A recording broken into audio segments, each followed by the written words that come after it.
and players mob him. But Michael Jordan is not only the best basketball player, but he's the most exciting basketball player to ever play. Tatum fires away, pumps it in, 51 for Jason Tatum. The Big Three NBA podcast is powered by PrizePicks and the Game Time app. Hello, folks. Welcome to another edition of the Big Three NBA podcast. I am Sherrod Blakely, and I'm joined by CLNS Media's Bobby, global traveling Manning. Glad to see that you're back stateside, and we'll get a little bit more into just some of the outside the country adventures that you've been on. But before we get too knee deep into what we're going to be getting into today, I just want to just let folks know that this is the Big Three NBA podcast.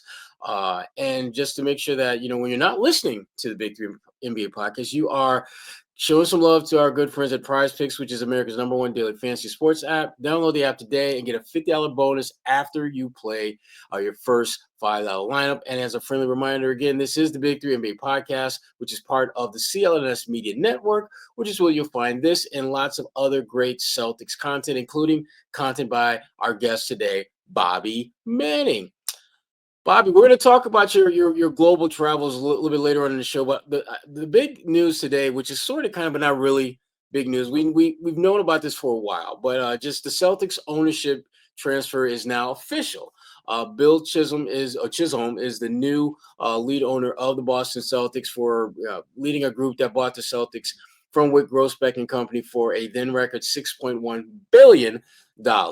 One of the things that we did learn in this deal was originally Wyc Grousbeck was going to be the governor and just basically do a lot of the meetings, if you will, on behalf of the Celtics. But because they were able to assemble such a large group of investors, the portion of the team that Grousbeck owned was reduced to less than 15%. And because of that, he would not be the governor. So Chisholm will be the governor and Wyc is the alternate governor.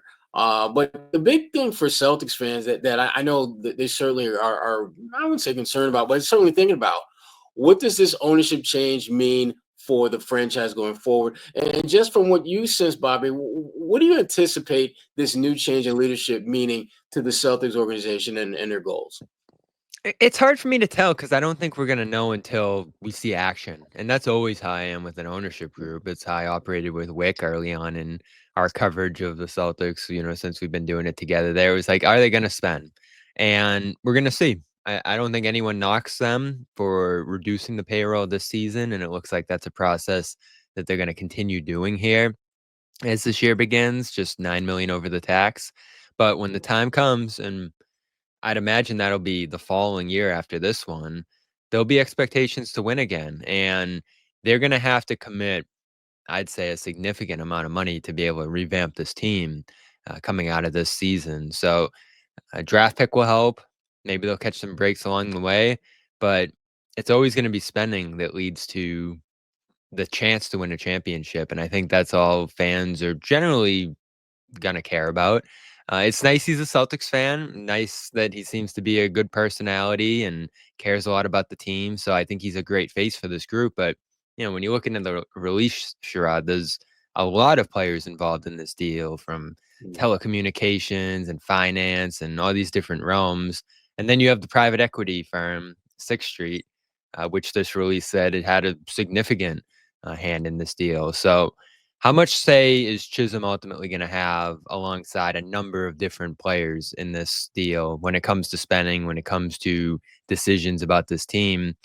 Everything Brad has said and everything I've heard is that he's supportive of them doing anything they need to do here. And strategically, they seem aligned with, obviously, I'm sure, ownership's desire to reduce the payroll a little bit as this thing gets started, because obviously there's the second apron and all the basketball stuff at play here too.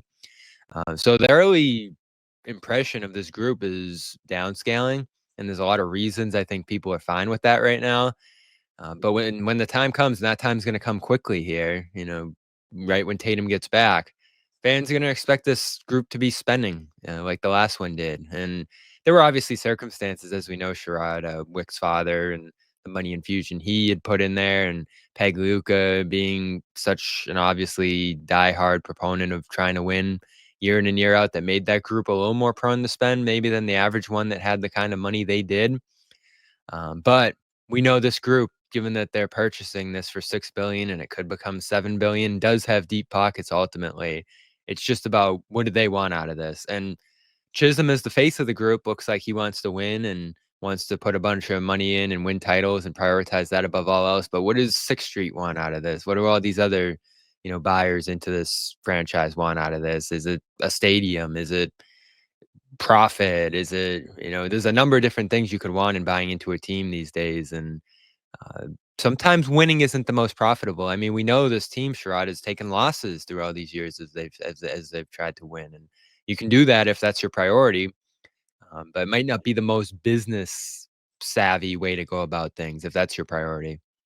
Yeah, and I think that's the space of uncertainty that I think a lot of fans and media and frankly folks within the organization have right now is how do they find that sweet spot between being profitable but being a championship caliber contender? Because unlike a lot of organizations in the NBA, winning championships matters in Boston. It's very different than if you were in, let's say, Charlotte or Sacramento or franchises that don't have this long illustrious history of winning at the highest level.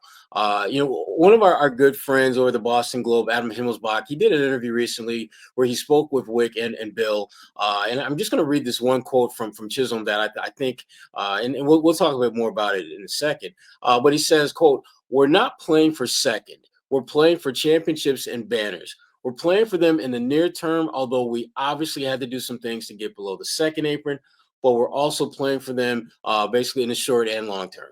And I guess my question to you, Bobby, is somewhere along the lines. I mean, you touched on this a little bit earlier, but I wanted to kind of pin you down a little bit more. How long do you think it'll take for this franchise, if they're going to spend at the level that we've seen in the past? How long do you think it would take them to get back to where they are a bona fide, legitimate title championship contending team? Maybe an additional year beyond this one, just to reset, figure out what they have, develop if it's going to be the drafting route. But it could happen quickly because the Tatum Brown thing, as we've seen since 2017-18, when those two joined forces, that alone puts them in the conversation. I mean, even at their worst, they were still a playoff team that was semi-competitive in that series that year. So that's the worst case scenario for those two, you would think, with pretty lackluster talent around them. So those two alone don't get it done. And that's what I was asking everybody at Summer League, Sherrod, Bobby Marks, all the way down the line. Can you contend for a championship, or can you build a championship team rather around two supermax players? Because that's just second apron, cap, all the different implications that come into play there, tax, massive commitment to two players alone. And as we saw with their championship last year, you need a lot more beyond that to be able to make it a slam dunk as theirs was, or even give yourself a chance, which you're going to need a good amount of talent to get that done. And they don't have straightforward pathways to getting it done. The draft's a big one, if that's the route they end up going this year, tanking or not. The free agency process is going to help them a little bit, but as we've seen the last couple of years, Sherrod, that's not the best way to acquire talent anymore. Not a lot of guys reach free agency.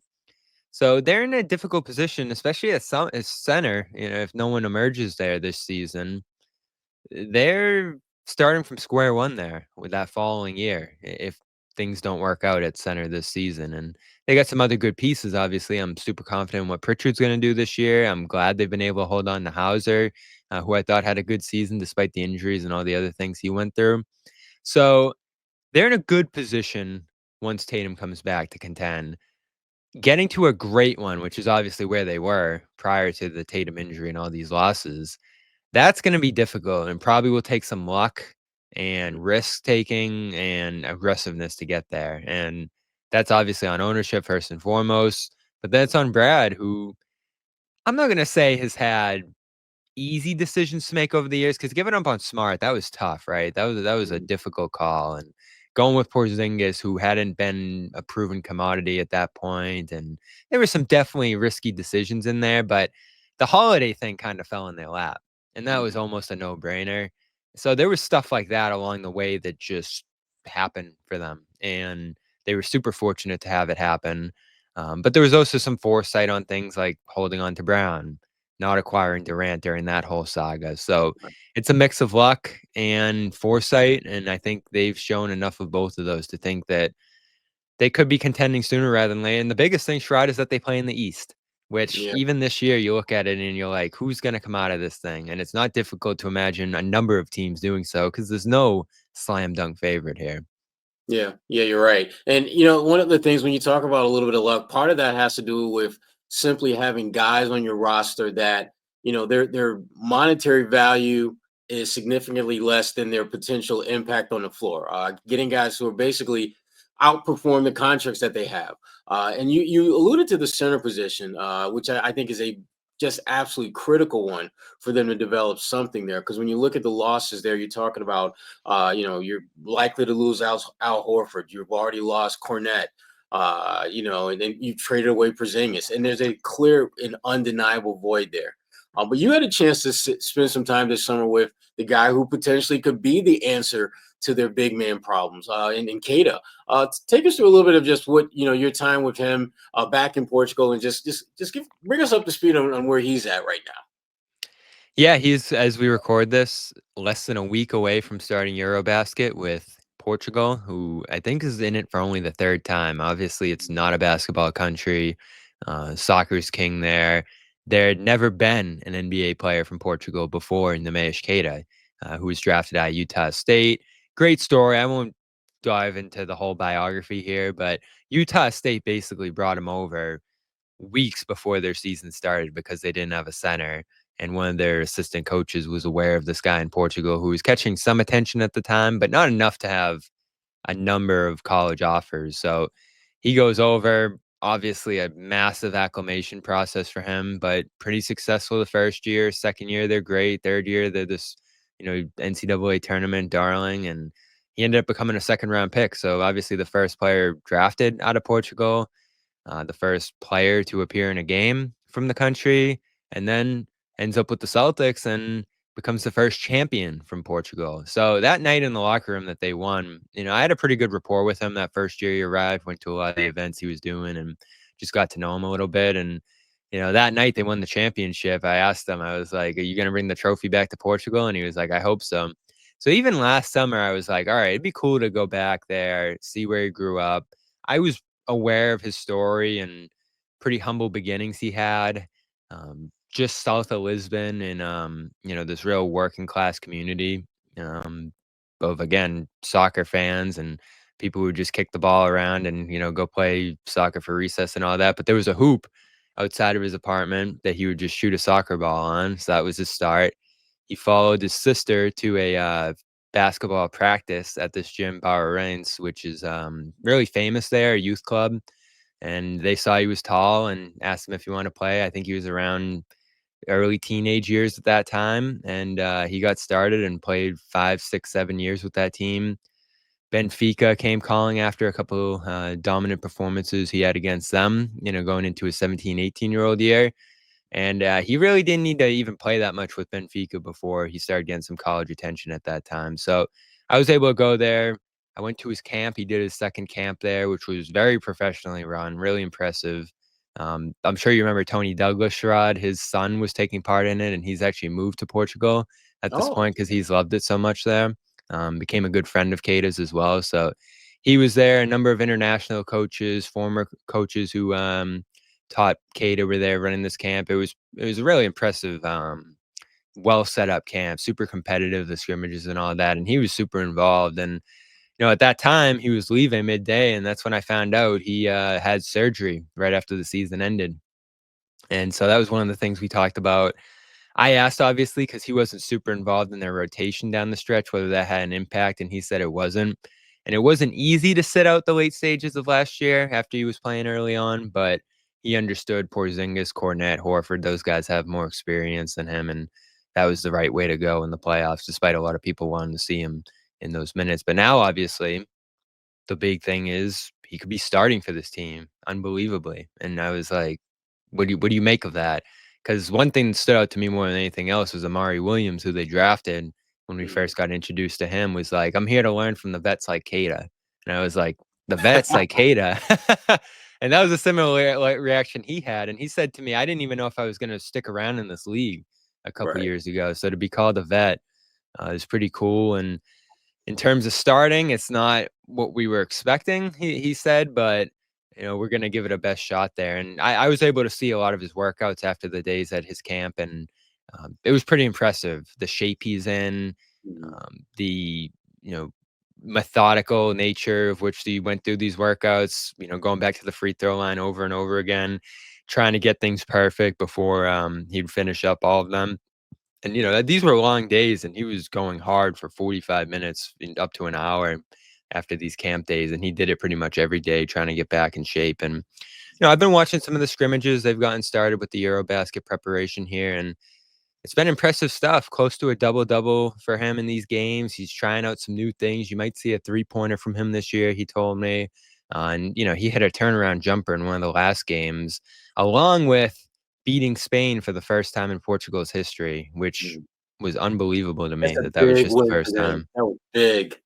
Yeah. So, again, got to see where he grew up. Got to see him interacting with fans. We went out to dinner there, and there were a lot of fans just running up to him, asking for pictures and all that. And I do remember him telling me that he doesn't get swarmed on the streets there. He's not like that big of a celebrity, but you can definitely see with each passing year and more notoriety, him becoming a bigger figure there in Portugal. And when you drive into his hometown, there's this big mural of him that this artist drew on the side of an apartment building. So that's the first thing you see when you drive into his hometown, is this big mural of Queta on the side of this apartment building of him, like around the time he left for college, just staring into the distance. It was pretty cool.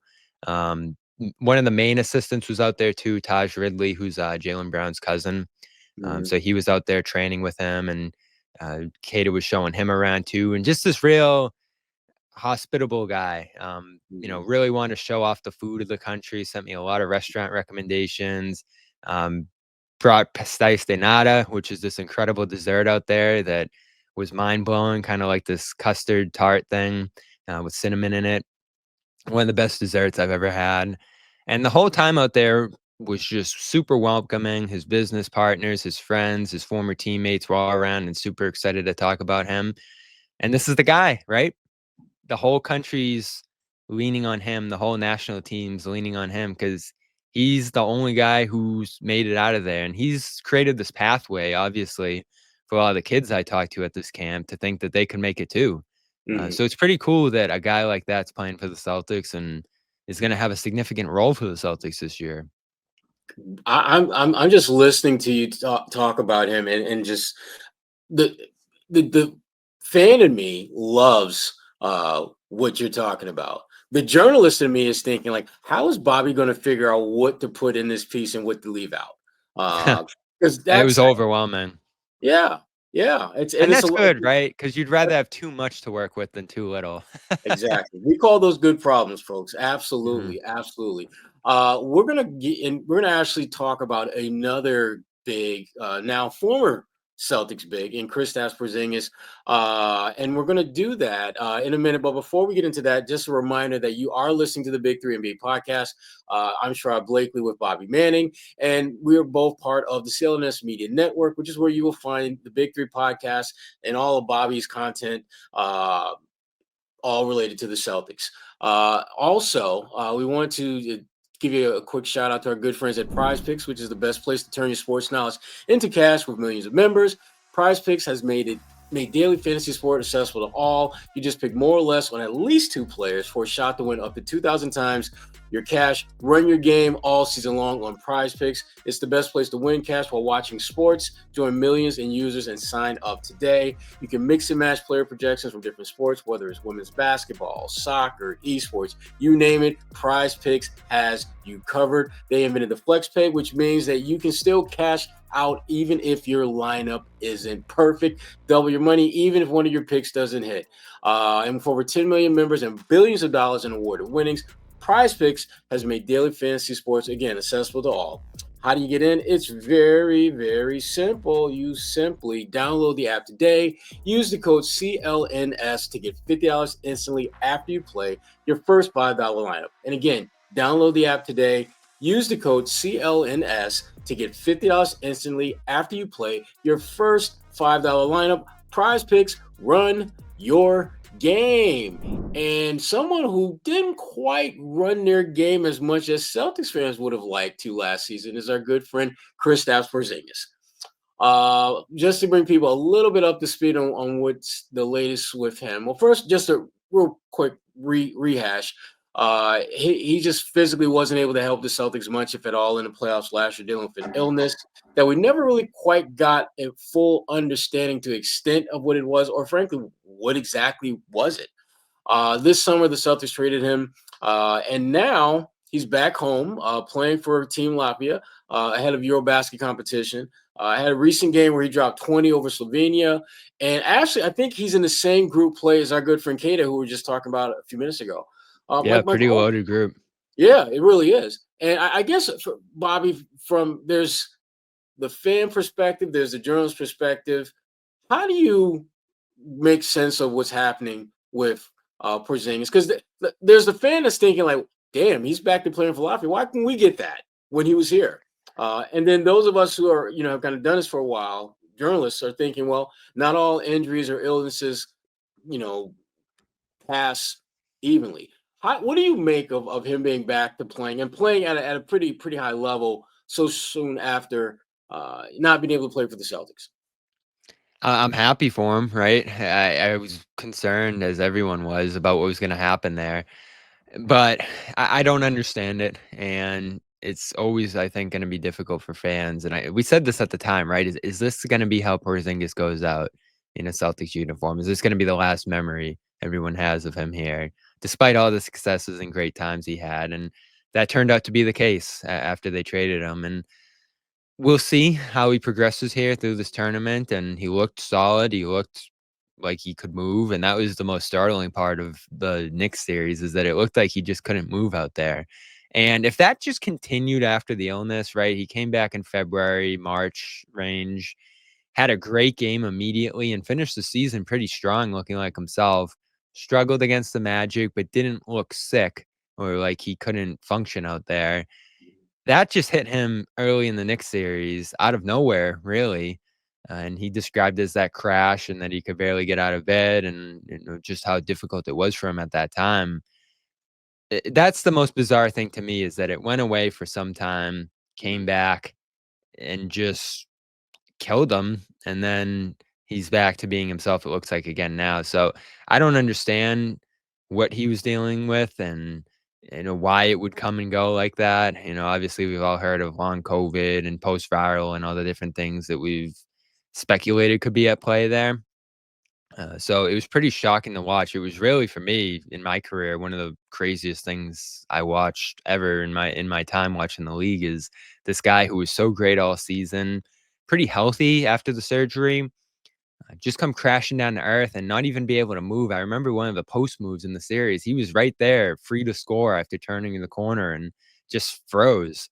And it was stuff like that that I think frustrated fans, confused them too, obviously. And now I'm sure if he has great success with the Hawks, it'll be tough to watch. But I could never really blame him for what was going on. It was mysterious. I think it shocked and scared him too.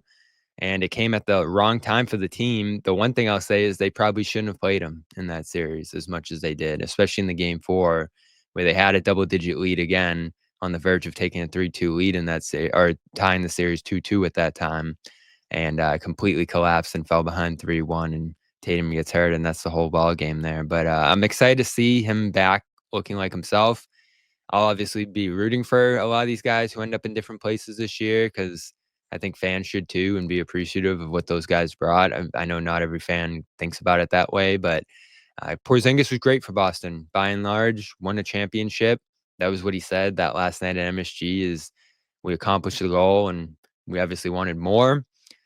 But that just didn't happen for him, especially at that time. And I think there'll always be a lot of second guesses over how they handled him and his role in it.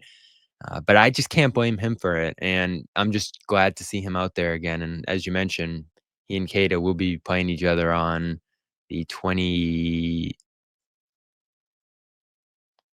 Oh, the 1st of September. So a couple weeks from now in that group play, Cade and Porzingis will go at it. So I'm looking forward to that. Yeah, and to your point, Bobby, we have a tendency, and when I say we, I'm talking about fans, I'm talking about media, I'm talking about anyone and everyone who's kind of part of this whole sports ecosystem, is we love to play the blame game, even when there's no clear, definitive person or group or team or individual or entity that you can literally put the blame on, but we still like to play the game nonetheless. The thing I thought Porzingis, his situation really put the Celtics in a precarious position, because if the data that they are accumulating that says that technically he's fit to play, and the kid wants to play, you're going to play him. There's no ifs, ands, or buts about it. And the thing about Porzingis that, just being around him in Boston, that you never really get a sense of when he's playing for other teams, is he's a competitor. He wants to be out there. He wants to play as much as he can, because he's one of those guys that has had so many kind of weird, freakish injuries and has been on so many bad teams, that he knows how precious the opportunity to play on a really good team, have a fairly prominent role is. And he wants to max that moment out. And I know that, he's not going to look back and say, I wish I never came to Boston, but make no mistake about it. He does have regrets that he wasn't able to physically be himself this past postseason. There's no way of getting around the fact that there's probably a part of him that's thinking, if I were healthy, we might have Banner 19. And I might still be in Boston. But that's not the reality of where things are. I think fans should just, appreciate what he was able to give you when he was here, because that's the only thing that players can truly control. What are you able to give me when you are in the building? When he was healthy, they won a championship. When he wasn't healthy, they didn't. That's his career in a nutshell. When he's healthy, he's been really, really good. And when he's not, he's not. So I appreciate the fact that he came here, he helped them win a championship, he was moved on, and hopefully he can get back to playing at a level that he's comfortable with and that can allow him to be an impactful player. Because, he's one of those guys that I wouldn't say he's on the decline, but make no mistake about it, there's a mountain that every NBA player climbs to and then goes down, and he's probably starting on the decline of that Yeah, mountain. he's I would around say, 30. yeah, Yeah, so he's yeah, getting into that 30-year-old range, and so he's right. still in his prime. I think we saw last year the best shooting-wise efficiency year of his career, so it's Mhm, all about availability, and I think that's the risk Atlanta took on in acquiring him is mhm, you now only have 2 reliable centers. Both of them miss time, and if even one of them misses a game, where are you gonna find some secondary minutes there? And we know Porzingis is probably gonna miss 20, 30 games at least, mhm, due to rest and back-to-backs and all that, so, they need to find some ways to sustain while managing him through the regular season, because the biggest deal for them especially is gonna be just getting him to the playoffs, and that was the luxury Boston had, Horford, Cornette, and all the other guys that could play at that position to sustain Porzingis. Do the Hawks have that luxury? That's where I'm stuck on what we're gonna see from them this year, 'cause, we stacked up the East and where we expect all these teams to be on the Garden Report this week, Noah and I, and we both had Atlanta 4th, which I don't feel great about, because that would just take such a massive leap from them that we haven't seen through this whole Trae Young era. mhm, Is Porzingis good enough to facilitate that? Alexander Walker, Kennard, some of the guys they've gotten. I really like the roster, and I love mhm. Jalen Johnson, who obviously went down. They were a home court team around that time and had beaten Boston twice. So I have high hopes for Porzingis in this group, but a lot's going to have to go right for both of them. And unfortunately, a lot went wrong for Porzingis physically through the 2 years in Boston, even into that championship run where he missed most of it. He can't do that there. And I even said that last year for Boston, Sherrod. All season, I was like, they're going to need Porzingis this time around. Yeah. And when he wasn't available, they became a different team into the playoffs. They didn't have that room for error in the breaks in the playoffs, opponent wise, that they did the previous year. And it cost them. Yeah, no question. Now, indeed, when they won the championship, he felt more like a luxury as opposed to a must need to Hmm. win a championship. And it's incredible that you can have a 7 foot stretch big that talented who's a luxury on your team. You seldom see that happen. But as we talked about, he's gone. Al is pretty much gone. Cornette signed elsewhere. Drew Holiday was traded away. And as you know, and you, Noah, you are getting into this as well. This is the time of year where people start looking at the season coming up. But before they do that, they look at the off season that is nearing its end. And good friend David Aldridge of The Athletic came out with just the good and not so good off seasons and had the Celtics as having the worst off season in the NBA. I think they didn't have a great one, but I have another team that I think had an even worse off season simply because they're in the worst place that you can possibly be, which is basketball purgatory. Good enough to not be a playoff team, but not bad enough to be a top 2, top 3 lottery picking team, and that's the Chicago Bulls. That to me had the worst offseason because their number one priority should have been Josh Giddey, and that's still up in the air. Anyway, I wanted to get your take on how bad was the Celtics offseason from your perspective, and do you think they had the worst offseason in NBA? Worse than the NBA. I mean, it's down there, right? They sent a lot out and didn't bring a lot in. And the draft to me was a big picture night. Can you get some guys who long term can help you? So that wasn't a great outcome for them either, at least in terms of this season coming up. I mean, there's probably some other teams that struck out big time and lost a lot. Milwaukee comes to mind. They made some nice additions, but I thought it was a pretty rough offseason for them with the Lillard release, and Turner coming in is nice, but $50 million for him when you account for Lillard's cap hit, I don't know about that. So I'd put them down there too. I mean, they're right at the top of the list when you think about some of the more lackluster off seasons you can think about there. And Milwaukee's the only one that really comes to mind. And again, a lot of it was self-inflicted and intentional. And you do wonder still, even through some of the conversations I have this offseason, Sherrod, how much do they actually want to compete this year? We'll hear a lot about how that's their intention and how that's going to be what they want to do at the start of the year. But just based on the team they've put together here, you have to think that if things go sideways and they end up in the lottery and they end up picking high, they won't think that's the worst thing for them. Yeah. And I think for them, there's a sense that, we're going to go out here and compete. But if, let's say, competing means that we're the 9th team in the East and we're in the play-in game and we get knocked out in the first round, and then we wind up picking 5th in this year's draft, or 12 or 13, whatever, you're okay with that because then you got a situation where you're bringing a 5-6 time All-Star back next season. Your young guys are a little bit older. Kate is going to be a better player after having had to play all this time. Jaylen Brown, if you keep him, he's going to be a little bit better and a little bit more understanding of what it's like to be that alpha. And he's probably going to work. There are going to be aspects of his game that will clearly get better without having Tatum around for an entire season. So your team could instantly become definitely a playoff team and potentially, someone who could be fighting for home court in that first round. And then you're adding a lottery pick potentially to the mix. So I definitely think if, the Celtics wind up, again, in the play-in game, we're not making the playoffs at all, there will not be many, if any, tears shed among the Celtics or their fan base for that matter. Because I think people are pretty realistic about what they can do. Now, one player that it's hard to really balance that, damn, he's really good and special to, are our expectations too high? And that's Cooper Flagg.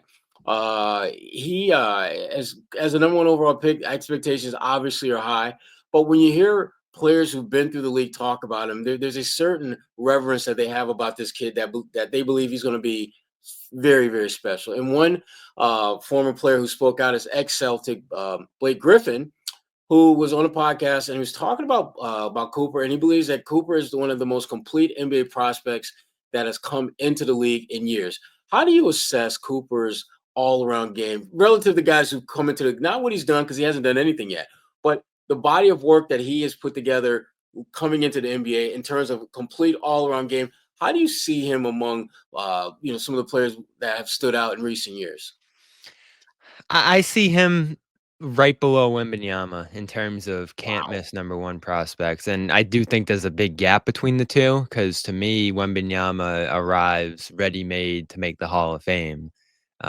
Flag to me arrives ready made to make All Star games.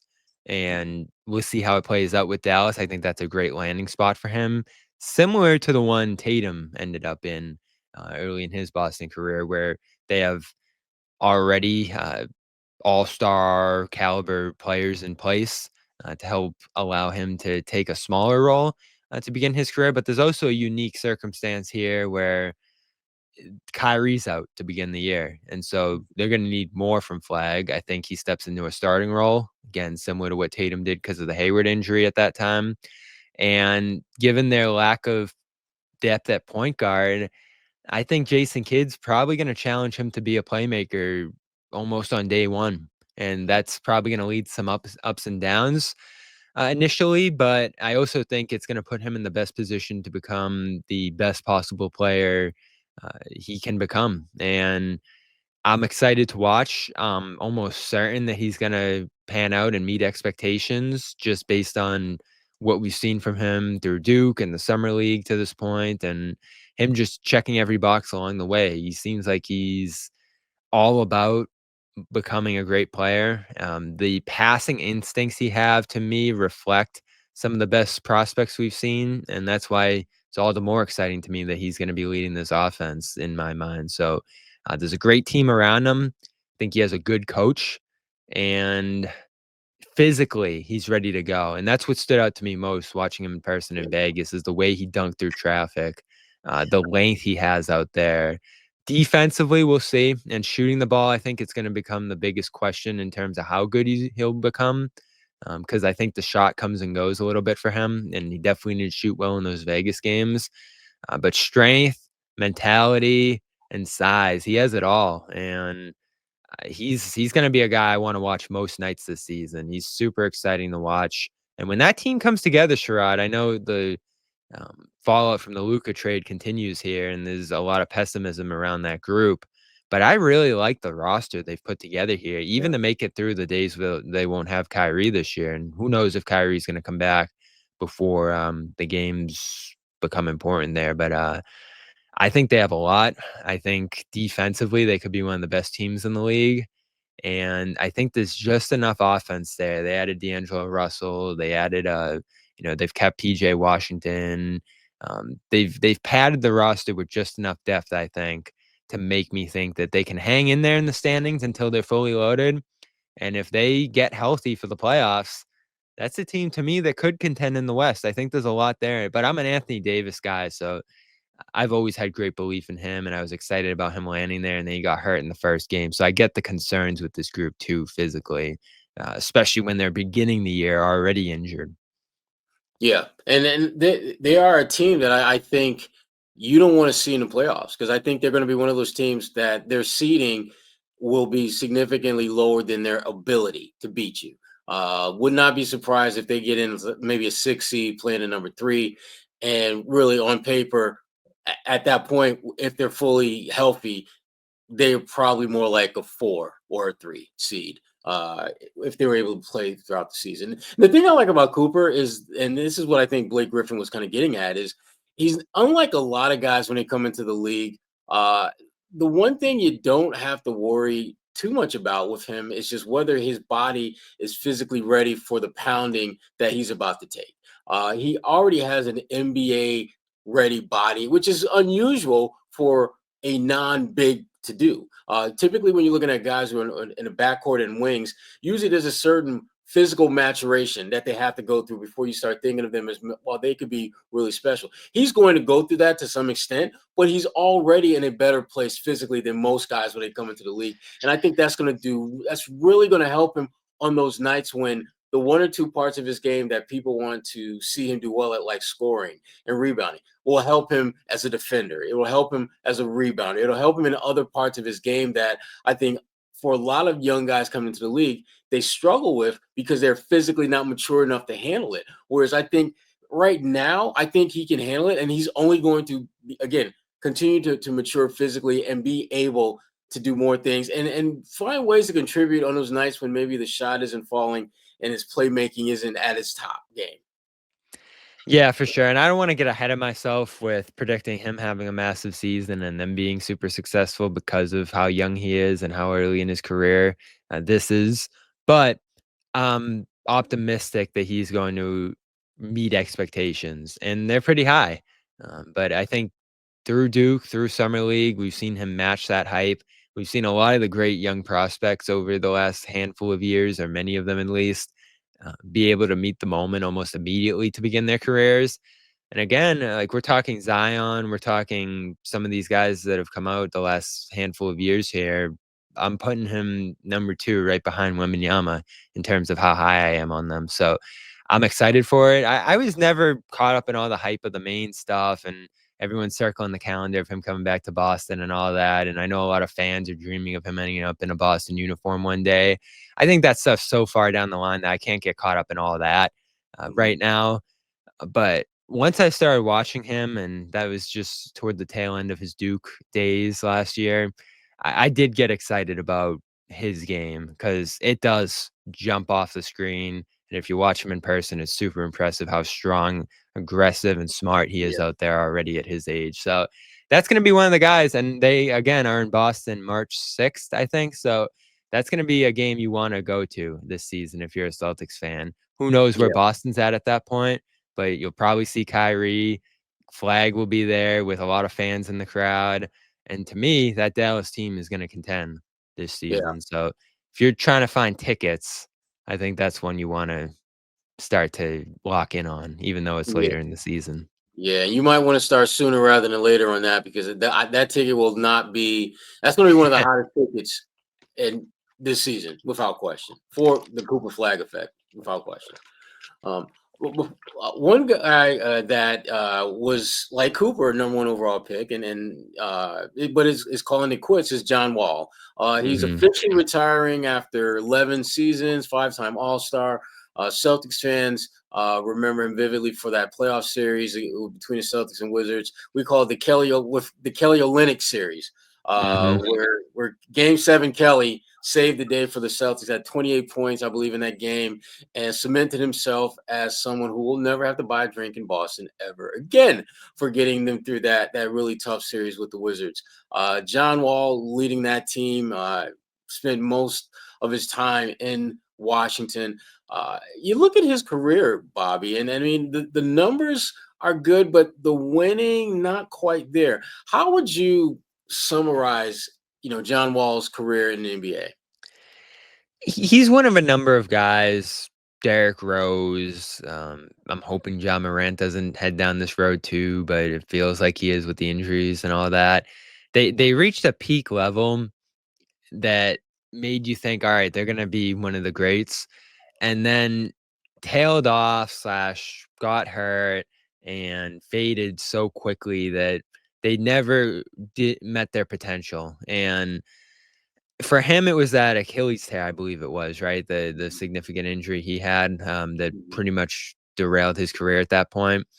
Because you mentioned that 2017 run, they were in a position where they could have got to the East Finals, probably had a more ready-made roster and at least star power to challenge the Cavs in that East Finals.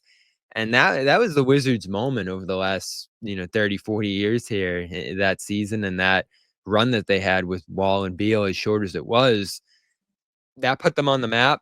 And I think for Wall specifically, he was right up there with any player in the league at his peak, specifically passing the ball. I mean, his drive and kick game was so dynamic for those handful of years. And I think back, I was a fan back then, obviously. And so you're thinking of guys, all right, that really scared you back then. Obviously, LeBron, after the 2012 run that he had against Boston, would always put fear in you. Dwayne Wade, to me, was one of the scarier guys to go up against. But John Wall, to me, was right up there.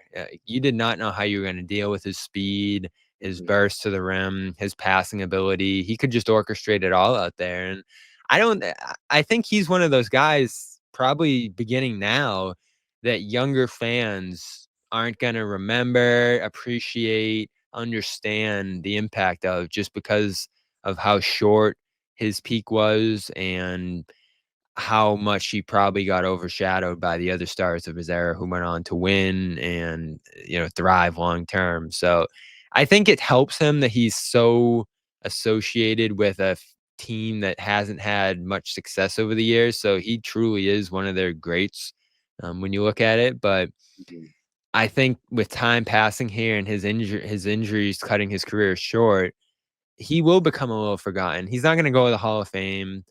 He's not going to be remembered as this iconic player, defining player from the era, because he just didn't play in enough big games, frankly. But when you throw on the highlight tape of him, I think it becomes easy to understand why he was, to me, one of the best players in that era. And, there were some weaknesses in his game and some nitpicking I did at that time, but he was a force. And like you said, number one pick. He had the song back then. There was a lot going for him around that time, and that team too, which since that injury and the Beal trade hasn't been able to get back on its feet quite the same way in a great basketball city, which always disappoints me. So definitely an all-time memorable player, despite how short his peak was. Yeah, and that peak is exemplified by the fact that in his last 6 seasons, he never played more than half the games in any of those seasons, which is very, very telling.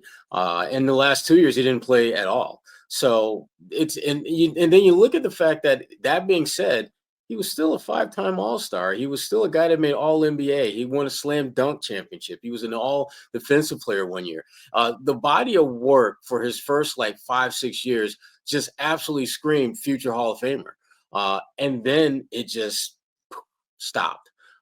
Injuries, inconsistent play, and not really putting, I think, an ideal cast of talent around him to kind of help buffer the team a little bit from, maybe him not being at his peak. It just led to him having what I think most people will look back on as a good but not great NBA career. And again, as you alluded to, the injury, it impacted the most powerful part of his game, which is his speed. He just didn't have that same breakneck speed. He was still among the faster players, but there was a time where you could make a very legitimate case that from inline to inline, there was no one better at getting you there in the shortest amount of time than John Wall.